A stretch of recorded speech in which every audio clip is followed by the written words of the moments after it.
নমস্কাৰ প্ৰিয় দৰ্শক, পুৱাৰ শুভ কামনা জনালোঁ আপোনালোকক। লগতে জনালোঁ আমাৰ ইউটিউব চেনেল লেটেষ্ট লাৰ্ণলৈ স্বাগতম। আজি আমি পৰিচয় কৰি দিবলৈ ওলাইছোঁ বিশেষ এজোপা উদ্ভিদৰ লগত যি ইউ এলফাবেটৰ অন্তৰ্গত, যাৰ ইংৰাজী কমন নাম আমব্ৰেলা ট্ৰী, বৈজ্ঞানিক নাম পেণ্ডানাছ অডৰাটিচিমাছ ৰক্সপ, আৰু অসমীয়াত যাক কোৱা হয় কেতেকী বুলি। কেতেকী হৈছে পেণ্ডানেচিয়া পৰিয়ালৰ এবিধ সৰু উদ্ভিদ। ই পলিনেচিয়া, অষ্ট্ৰেলিয়া, দক্ষিণ এছিয়া আৰু ফিলিপাইনছৰ থলুৱা উদ্ভিদ। ভাৰত আৰু বাৰ্মাত ই বনৰীয়া হিচাপে পোৱা যায়।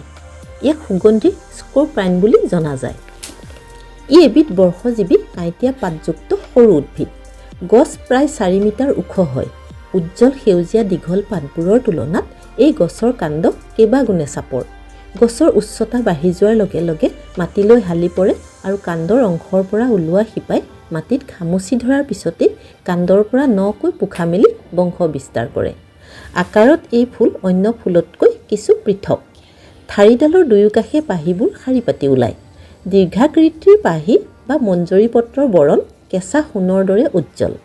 মূল গছত এবাৰেই ফুল ফুলে। ফল গোলাকাৰ, গেৰুৱা বা ৰঙা বৰণৰ।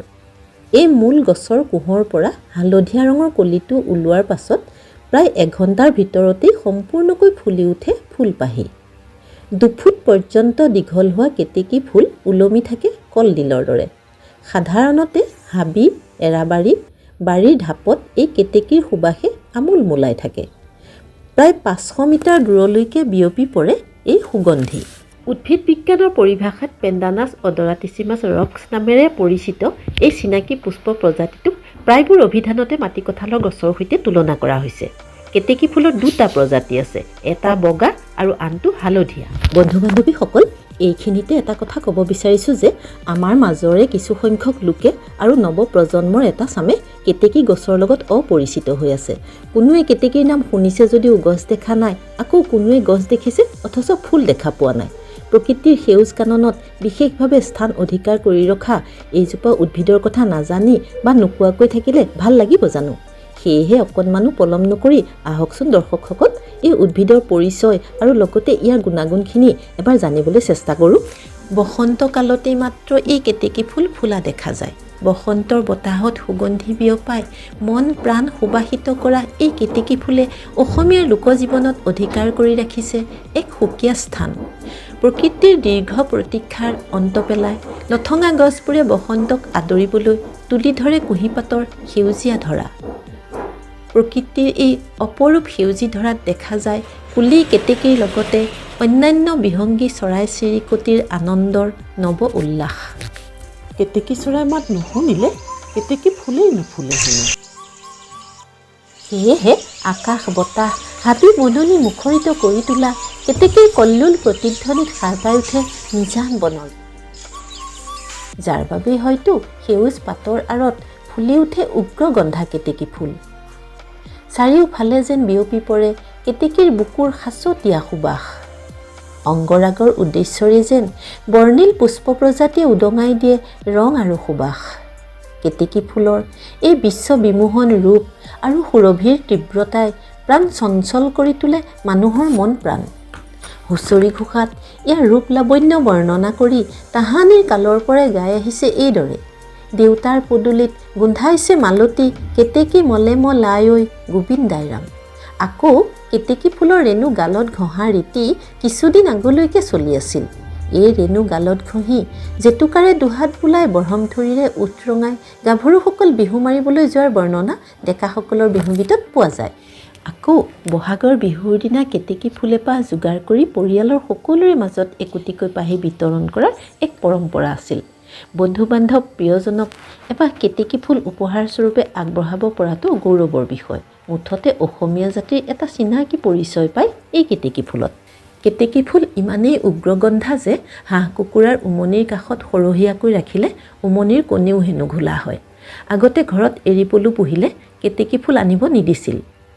ইয়াৰ ৰেণু লাগিলে পলুও মৰে বোলে। সৰ্প প্ৰজাতিকো এই ফুলৰ সুবাসে আকৰ্ষিত কৰে। সুবাসৰ উগ্ৰতাত মতলীয়া হৈ বিষাক্ত ফেটিসাপ এই গছৰ জোপোহানিত আশ্ৰয় লয়। গতিকে অভিশপ্ত কেতেকী ৰুব নাপায় বাৰীত বুলি আমাৰ সমাজৰ এটা ভ্ৰান্ত ধাৰণা আছে। যাৰ বাবে এই দুষ্প্ৰাপ্য কেতেকী ক্ৰমে আমাৰ মাজৰ পৰা হেৰাই যোৱাৰ উপক্ৰম হৈছে। যদি আমাৰ বাগিচা বা ঘৰৰ কাষত এই গছ ৰোপণ কৰি মাজে সময়ে অন্য ফুলৰ দৰে প্ৰতিপালন কৰি থকা হয়, তেতিয়াহে সকলোৱে বসন্তত উপভোগ কৰিব পাৰিব কেতেকীৰ সুবাস। কিন্তু কেনেকৈ অভিশপ্ত হ'ল এই কেতেকী? বন্ধু বান্ধৱীসকল, জানিবলৈ মন যোৱা নাইনে বাৰু কিয় এনে হ'ল বুলি? ক'বলৈ গৈছোঁ, ইয়াৰ আঁৰত আছে এক বিষাদ কাহিনী। শাস্ত্ৰজ্ঞসকলৰ মতে কেতেকী ফুল কেতিয়াও শিৱৰ প্ৰতি উৎসৰ্গা কৰিবলৈ ব্যৱহাৰ কৰা নহয়। হিন্দু আখ্যান মতে এবাৰ বিষ্ণু আৰু ব্ৰহ্মাৰ মাজত বিবাদৰ সূত্ৰপাত হয়। কেতেকীয়ে শিৱৰ বিৰুদ্ধে মিছা কথা কৈ ব্ৰহ্মাক সহায় কৰিছিল। ইয়াতে স্বয়ং শিৱ ক্ষুণ্ণ হৈ কেতেকীক অভিশাপ দিলে যে কেতেকী কোনো দিনেই অৰ্চনাত ব্যৱহৃত হ'ব নোৱাৰিব। অৱশেষত ভগৱান বিষ্ণুৰ অনুৰোধত কেতেকী ফুলক কেৱল মাত্ৰ মহাশিৱৰাত্ৰিৰ দিনা শিৱৰ শিৰত ধাৰণ কৰাৰ প্ৰতিশ্ৰুতি দিলে। ইয়াৰ পিছতো কিন্তু সৰগীয় কাননত স্থান নাপালে কেতেকীয়ে। সেয়েহে আজিও কেতেকীক অভিশপ্ত ফুল বুলি গণ্য কৰে সকলোৱে। দৰ্শকসকল, কেতেকীৰ কাহিনী বা অন্যান্য কথাবিলাক বাদ দি এতিয়া আহিছোঁ এই ফুল আৰু গছৰ ব্যৱহাৰৰ আচল কথাখিনিৰ মাজলৈ। ঔষধ আৰু ৰূপচৰ্চাৰ বিভিন্ন সামগ্ৰী প্ৰস্তুত কৰিবলৈ বহুলভাৱে ব্যৱহৃত হয় কেতেকী ফুল। কেতেকী ফুলৰ চাহিদা অসমৰ বাহিৰতো অধিক বুলি জনা যায়। আগৰ দিনত অসমীয়া মহিলাই কাপোৰৰ ভাজত সুমুৱাই ৰাখিছিল সুগন্ধি কেতেকীৰ পাহি। আনহাতে ৰেণুবোৰ আছিল প্ৰাচীন অসমীয়া নাৰীৰ অংগৰাগৰ সামগ্ৰী। আজি উন্নত প্ৰযুক্তি কৌশল প্ৰয়োগেৰে কেতেকী ফুলৰ পৰা প্ৰস্তুত কৰা দেখা গৈছে উৎকৃষ্ট মানদণ্ডৰ সুগন্ধি। কেতেকী ফুলৰ পৰা বহু সুগন্ধি তেল তৈয়াৰ কৰা হয়। পানীয় বা অন্যান্য মিঠাই সুগন্ধিত কৰিবলৈ কেতেকী ফুলৰ ৰস ব্যৱহাৰ কৰা হয়। কেতেকী গছৰ পাতেৰে জাপি, শীতল পাতি, খৰাহী, মোনা, টুপি, ফুলদানি আদি বিভিন্ন আচবাব প্ৰস্তুত কৰা হয়। এতিয়া উল্লেখ কৰিছোঁ কেতেকীৰ ঔষধীয় গুণখিনিৰ কথা। কেতেকী ফুলৰ পৰা প্ৰস্তুত কৰা তেলেৰে মালিচ কৰিলে গাৰ বিষ, কঁকালৰ বিষ, মূৰৰ বিষ, বাত বিষৰ উপশম পোৱা যায়। পুং পুষ্পৰ ৰেণু ঔষধ হিচাপে ব্যৱহাৰ কৰিব পৰা যায়।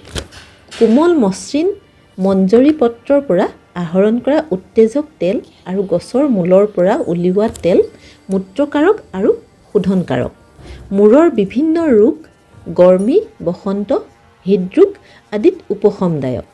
বিভিন্ন ধৰণৰ ছালৰ সমস্যাত কেতেকীৰ পাত খুন্দি প্ৰলেপ দিলে উপকাৰ পোৱা যায়।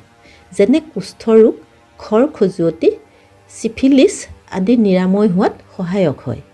শিপাৰ ঔষধি গুণত কওঁ, ই বীজাণুনাশক। কফ, পিত্ত উপশমদায়ক। এই গছৰ কোমলীয়া পাত বহাগ বিহুৰ দিনা 100 এবিধ শাকৰ ভিতৰত খোৱা হয়।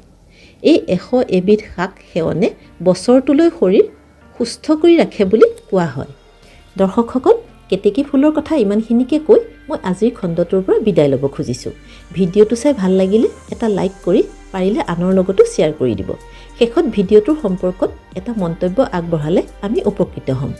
এটা জ্ঞানবৰ্ধক ভিডিঅ'লৈ মই নীলা দেৱী আকৌ আহিম আপোনালোকৰ মাজলৈ মাত্ৰ কেইদিনমান পিছতেই। তাৰ বাবে চেনেলটো ছাবস্ক্ৰাইব কৰি থ'বলৈ নাপাহৰিব আকৌ। তেনেহ'লে আজিলৈ বিদায় লওঁ। ধন্যবাদ।